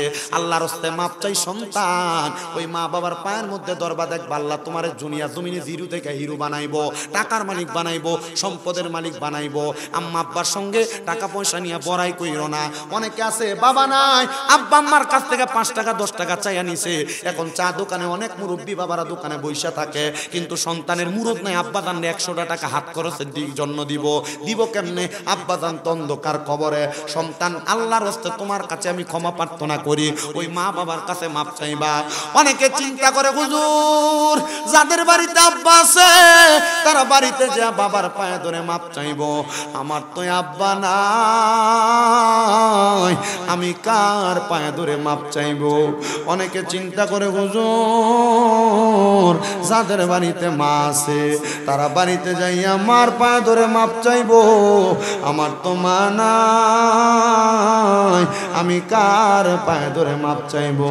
সন্তান চিন্তা কইরো না, আখিরি মুনাজাত হবে কিছুক্ষণ পরে, দোয়া করবা রব্বির হামহুমা কামা রব্বায়ানি সগীরা ওয়া কুর রব্বির হামহুমা কামা রব্বায়ানি সগীরা। আল্লাহর কসম, আল্লাহর নবী শিখিয়ে দেয় কোন সন্তানের মা মারা যাওয়ার পরে, সন্তানের বাবা মারা যাওয়ার পরে ওই সন্তান যদি আল্লাহর কাছে দোয়াটা পইরা চোখের মণিকোটার মধ্যে একটা মাছির মাথা পরিমাণ পানি চাইরা দিয়া আম্মার জন্য আব্বার জন্য চোখের পানি ফালায়া ফালায়া কান্দে, ওই পানি মাটিতে পড়ার আগে আমার আল্লাহ তার মা বাবার জীবনের গুনাহ মাফ করে দেয়। সন্তান মা বাবা বাইচা থাকতে খাওয়াইতে পারো নাই, এখন তুমি হাজার হাজার লাখ লাখ টাকার মালিক। আম্মা আব্বারে যদি মাসে 1000 টাকা করে হাত খরচ দিতা, 12 মাসে 12,000 টাকা হাত খরচের জন্য লাগতো। আম্মা আব্বারে যদি প্রতি মাসে ওষুধ খরচ কিনা দিতা, ওষুধ খরচ করে দিতা, 12 মাসে 1000 টাকা করে দিলে 12,000 টাকা লাগতো। এখন তোমার আব্বা আম্মার জন্য এত টাকা খরচ হয় না। আসুনি একটা সন্তান এই ফুরকানিয়া মাদ্রাসার জন্য আম্মা আব্বাটা কবরে আছে, আল্লাহ যেন আম্মা আব্বারে কবরে জান্নাত বানায়া দেয়। 10,000 টাকা ওই মাটার নামে কোরবান করে দিবা, 10,000 টাকা ওই আব্বাটার জন্য কোরবান করে দিবা। কেমন করে আইলা চলে তোমার বাড়ি আইতে দেরি হইলে, যে মা ঘুমাইতো না ওই কবর দেশে মায়ের পাশে একটু রইলি না রে, কবর দেশের খবর লইলি না। কেমন আছেন মা জননী, কেমন আছেন বাবা মনি, একবারও তো ফিরা চাইলি না। নগদ দেওয়া লাগবে না। একটা সন্তান আব্বা আম্মারে মায়া কইরা এই মাদ্রাসাটার জন্য 10,000 টাকা দিবা। বলে হুজুর আমি 1 বছর পরে দিমু, 1 বছর পরে নিতে রাজি আছে কমিটি। আসেননি একজন আম্মা আব্বার নামে 10,000 টাকা দিবেন। ও বাবা কেন করতেছি আবদারটা? মা বাপ তোমার লাখ লাখ টাকার বাড়ি গাড়ি দিয়া গেছে। ওই মা বাবা যে বাড়ি দিয়া গেছে 5,000 টাকা কইরা যদি মাসে ভাড়া দিতা 12 মাসে 60,000 টাকা লাগতো। আব্বা আম্মার কবর আযাব মাপ চাইয়া নাই কি একটা সন্তান 10,000 টাকা দেওয়ার মতো?